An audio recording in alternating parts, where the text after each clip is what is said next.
Okay, so this movie review here is for Joker Folie, or Joker 2, as basically what it is.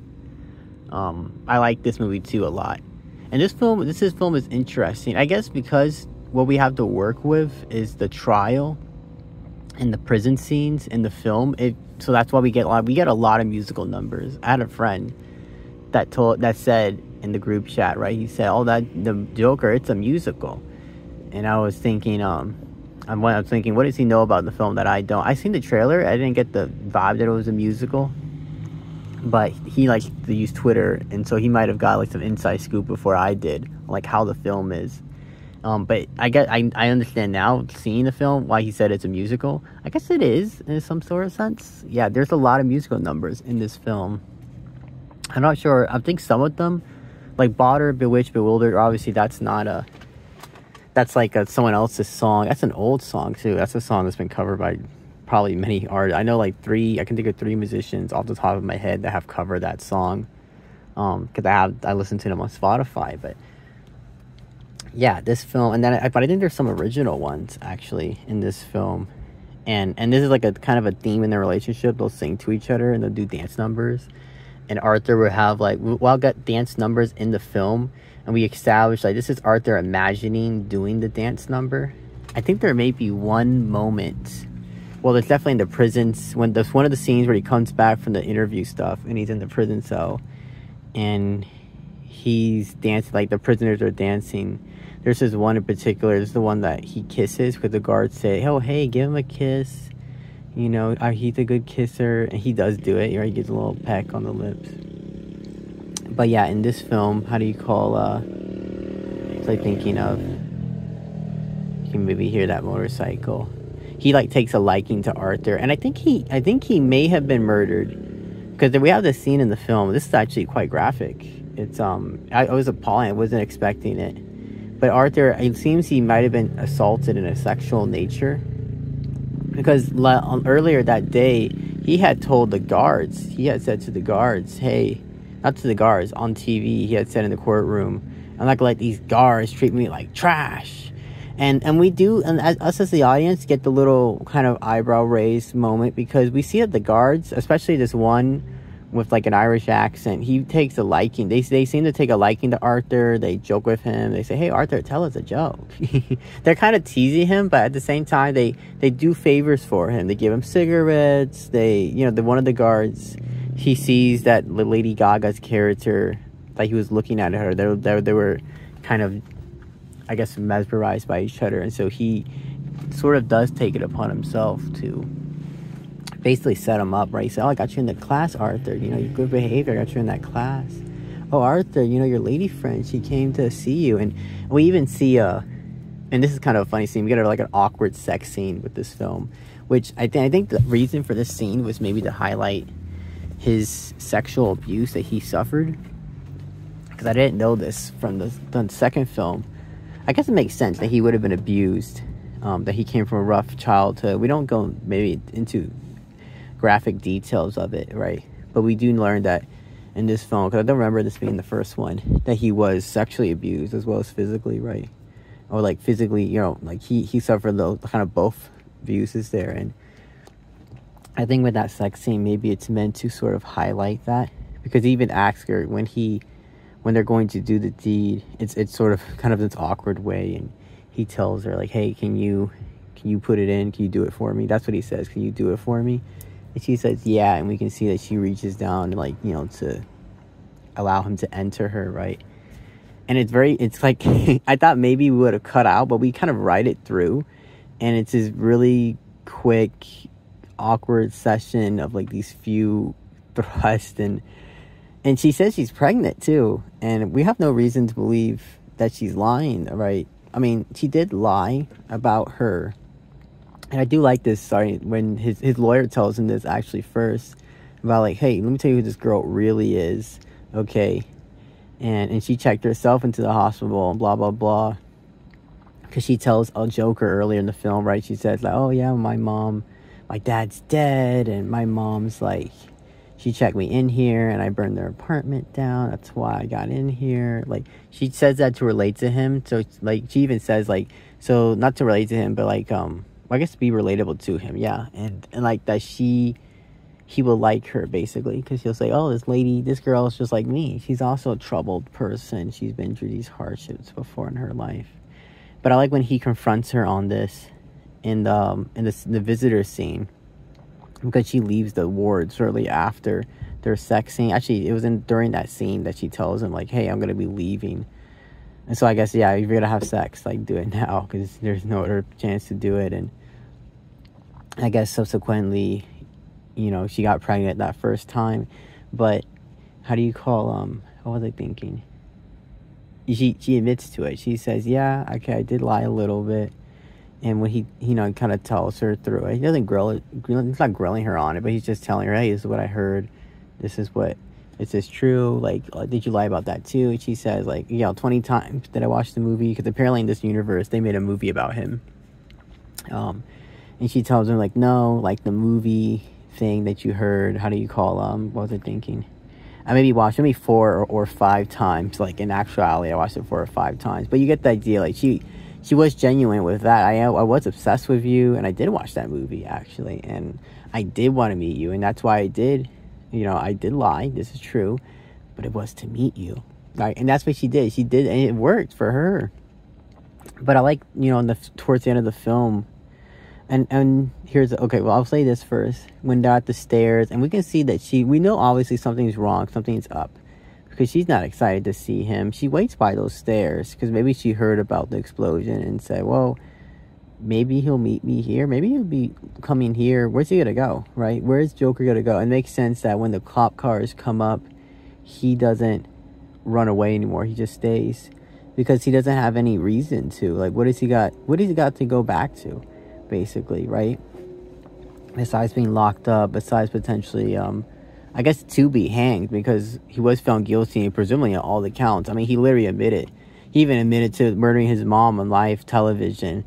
And during the scene, he even says, like, hey, it's just, the Joker is fake. There is no Joker. It's me, right? Because his defense, the lawyer was mounting the defense, or, like, with the doctor, too, that there were 2 persons, right? There were Joker and Arthur, and that the 2 were separate, and that Arthur is a man that's sick.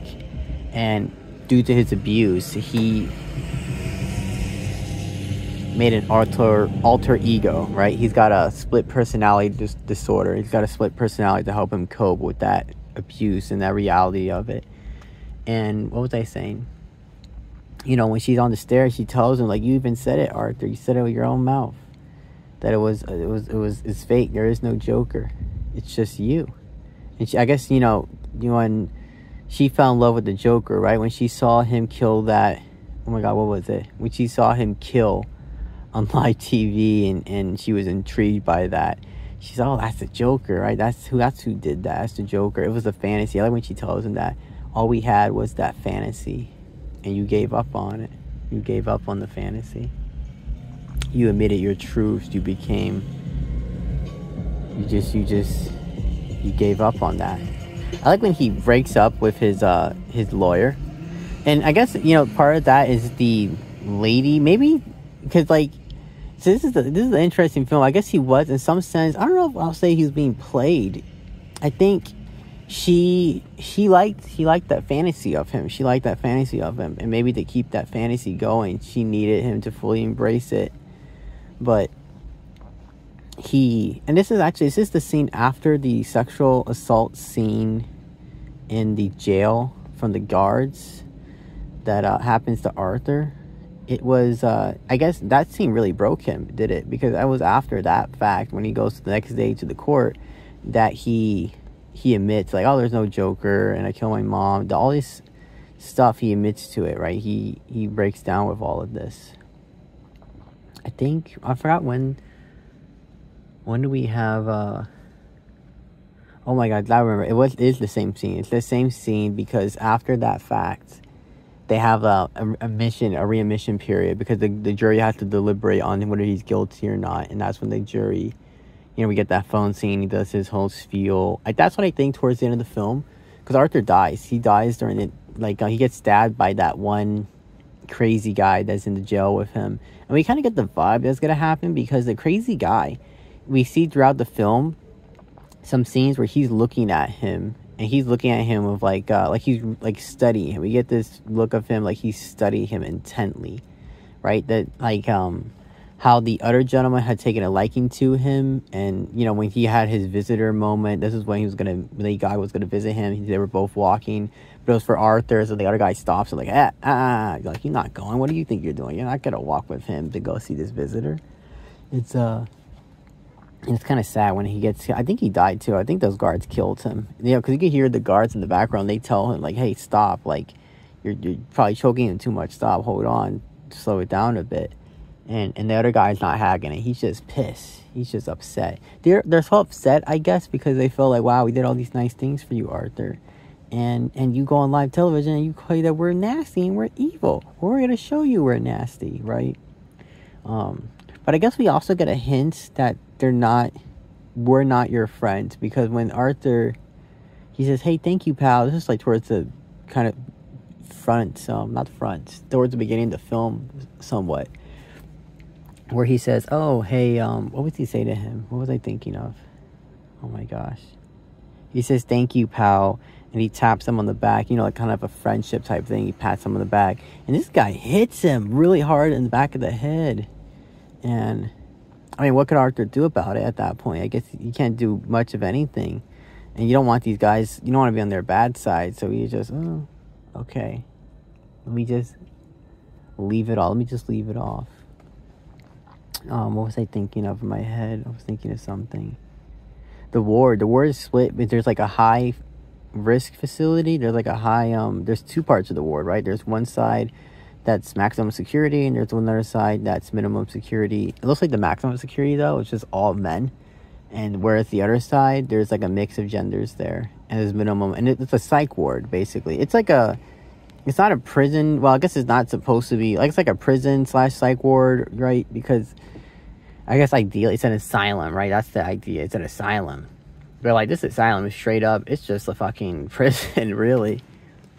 It's horrible being in there. It looks grimy and terrible and like disheveled and all of those negative attributes that you can associate with such an environment. But what was I thinking of in my head? I was thinking of something. And I kind of lost it. I'm trying to find it again. What was I thinking of?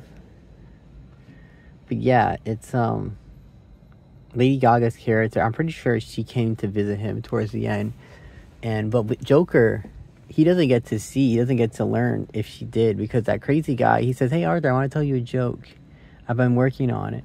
So he tells you, I want to tell you a joke I've been working on. And Arthur says, okay, well, is it quick? And he said, yeah. And he's telling him the joke. And you just get the vibe in that moment. Like, oh my God, this guy's going to stab him. This guy's going to attack him. Something bad's going to happen. There's no way he's going to end good. And when he's telling him the joke, he says the clown and psychotic guy. Obviously, he's the psychotic guy. And the clown is him. And it follows the same script that he gave to Murray. The classic line, you know what you get? You get what you fucking deserve. And he stabs, the psychotic guy says that line, his iconic line from Joker, and he stabs him in the abdomen many times. And it's quite graphic. And, ooh, my goodness. It's like, wow, that's bad. That's not good.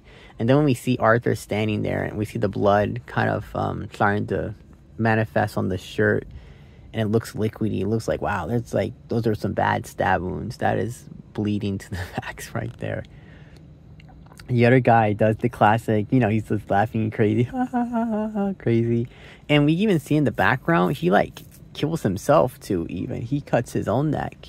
Like, this guy's actually psychotic. He's crazy too. And Arthur, I guess Arthur is crazy. But, see, I don't know. That's the thing. I guess Arthur, he is crazy. I guess he is a crazy guy.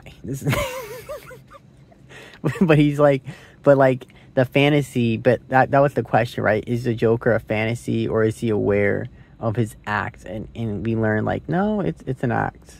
The Joker, but I think he also is saying the Joker, like, people think it's an act, but it's just me. I guess it's just me being playful. It's just me playing around. I'm still me. And that's what he even says to Lady Gaga's character, right? He says, like, that's still me, though. That's still me. Like, with the person you saw, the person who killed Murray that you saw on TV that you said you were infatuated by, like, that's still me. I'm still that person. What was I thinking? I was thinking of something in my head. I caught it. And now I seem to have forgot it again. But it was something. The car scene was cool. I like that scene where the guy's running after. They put him in the car. And they drive off. But Arthur actually runs away from them. Because I guess he said, like, well, this is kind of crazy. What's going on here with this whole dilemma of these two gentlemen that are, like, obsessed with me? He has obsessive fans. And we see in the courtroom scenes and stuff. Even the courtroom scenes, like, towards when he starts wearing his makeup, one half of the courtroom are, like, basically all his supporters. I'm not sure how courtrooms work. Like, can anybody just walk in and take a seat and, like, attend the trial? Like, can I just walk in and sit down at any trial I want and just be present there? Like, how does that work? But, yeah, half of the courtroom, they're, like, Joker supporters. It's kind of funny. But, of course, when he says that whole admitting, like, hey, there's no Joker, right? And he has his closing statements. And she gets up, and I like that some other people get up as well from in that one scene, and they start walking out. I like that the defense attorney for the state of New York, this is kind of cool. I like that Gotham is New York City, right? And this is just that in their universe, it's not New York City, it's Gotham, right? So it's Gotham, New York, rather than New York City, New York. But, like, the city, it's the same. As far as I'm concerned, New York City is Gotham. I always thought that maybe it was separate in the universe. Maybe Gotham was in New Jersey, and it was adjacent to New York or somewhat. But no, in this film, it seems like New York is merely the name Gotham instead of New York, I guess. But yeah, he says the state of New York. And I like that the lawyer for New York, it's a young guy. I like that contrast there. I like when he fires his attorney and, you know, publicly in the courthouse, and he gives her a kiss. He does this the first time. He tries to give her a kiss, and she, like, keeps her composure about it, because maybe she's thinking, well, this guy is crazy after all. Maybe I shouldn't completely lose my marbles here. And she says, Arthur, are you okay? What's going on? I'm like, hey, Arthur, are you okay? You're kind of getting a little kind of odd and frisky there. It's but then the second time when he fires her in the courthouse and he does the same thing, right? He gives her a kiss. How do you call it? She's, like, just completely stunned and lost, and she's like, oh my God, what the fuck is happening? What is this shit, bro? What what is this? Every time they wake up in the prison, this is kind of funny. They, like, have I guess it's a chamber pot, and they have to empty their chamber pot in the sink. Ew, that's kind of gross. You just know, because these people are crazy, that there's gonna be a moment where, like, you wake up to empty your chamber pot, and this person wants to splash they dookie on you. What the fuck? And then it's communal showers, and you probably don't get to take a shower right away. So, like, you probably, like, fuck, I have to stay with dookie on me into shower time or something. It's a prison, after all. This is a prison. They give the people medicine, right? And they can, well, actually, in his part, I think that's all they do. They just give you medicine. That's all they do, actually. In the minimum security part of the prison, they actually, they give you, like, classes, right? You know, maybe they have a doctor that actually comes in, or doctors, and they'll do evaluations, and doc talks with you. The music class, right? He said the low minimum risk part, the guy told, like, if you didn't kill people, Arthur, you didn't kill 5 fucking people, you would have been put in the minimum risk area of the mental health institution, where you can do music class, and you can sing and dance, and be jolly and happy, and all this nonsense. But no, he killed 5, right? Well, 6 technically. And I like how he admits it on TV. He's like, yeah, I killed 6 people. I actually killed my mom, by the way. I smothered her with a pillow. He even says how he did it. He's like, I smothered that bitch with a pillow. The last thing I can talk about, that I just remembered it now, was Mr. Pools. I think my phone's not overheating. Let me wrap this up, because this video is already too long. But yeah, Mr. Pools, Mr. Puddles, that was his name. Gary Puddles. And I can tells him, like, that's really your name, Gary? Your name is Puddles? And he like, kind of, he sits on it for a little bit, actually. He sits on it for a little bit to say, like, your name's really, you want us to believe your name's actually Puddles? That's your legal surname. Okay, whatever. But Puddles, he, like, breaks down. He's very crying and sad. He says, like, since that moment, since that incident that I witnessed from you, I haven't been able to sleep. I haven't been comfortable, you know. I've been afraid. I like that he points this out. He says, in that moment, I realized, like, how defenseless, like, I am. How defensive I truly am. How small I am. How, because, like he said, there was nothing there was nothing he could have done to save the man that he murdered in front of him. And he even that moment, and we saw this in the first film, when he's trying to get to the door to escape, and he has to tell Arthur, hey, Arthur, can you get the door for me? And he's like, oh, sure thing, Gary. And because he realizes, I can't even reach the door, the lock on the door.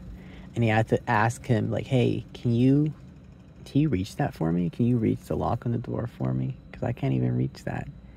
But Gary tells Arthur, he says, you know, you're the only person that was ever nice to me. You're the only person that never made fun of me in that job.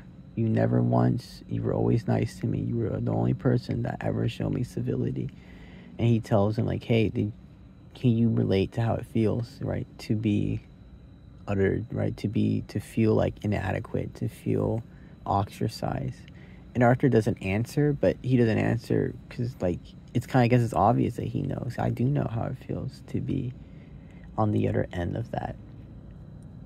To be, you know, completely thrown away by society. Because that's how he felt, right? Was it? He felt thrown away by society. What was I thinking of in my head? I was thinking of something. That was a touching moment, I guess, in the film with the Gary Puddles, right? It was kind of cool that we got to see him come back again. I guess it was one of the cameos that we needed for the second film was to see that character once more. I like when Arthur is representing himself. He puts on all these funny accents to represent himself in court. It's kind of funny. Yeah, this movie, I like this movie. I liked it very much. Like I said, that's a lot of dance numbers, actually. This may be kind of something that people will see the film and they say, I didn't like that. I didn't care for it all that much. All these dance numbers. There's actually quite a bit, maybe. And I guess it's up to your interpretation. They're used to full effect. With me, I didn't mind them, but they are quite much. They are quite a bit. And they can last quite long, and they do go like the whole, like it's a musical. Like I can agree with my friend there. Actually, now that I think about it, it is a musical basically through and through. But I did enjoy it very much, and I guess I would watch it again probably. Yeah, that's my review of Joker. Thank you for listening.